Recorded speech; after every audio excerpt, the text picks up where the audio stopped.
Hoy, Carlos Yulo. Dapat yung sa issue ng ganyan sa nanay, dapat hindi na yan ino-open. Alam mo yung sa nanay, kasi nanay mo yan eh. Ibig sabihin, hindi ko yan nanay. Kung nanay ko yan, magkapatid tayo. Tama ba?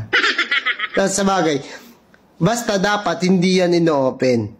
Kasi, in the end of the day, nanay mo pa rin yan. Hindi namin yan nanay, hindi yan nanay nung iba. Kasi kung nanay naming lahat yan, ang dami nating magkakapatid. Ano ba ang gulo? Ang hirap.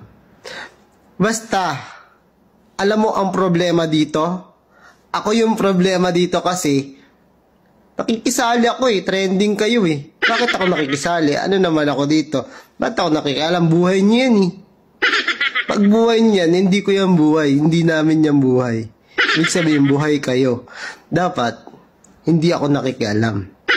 Kasi trending eh. Kaya, yun lang. Ang mapapayo ko lang, nanay mo yan. Kaya, hindi ko siya nanay. Ang gulo ko magpaliwanag. Basta yun lang. Oo, basta yun lang. Tabi dyan, di ikaw kausap ko. Walang away-away, bati-bati tayo! Yaan mo na.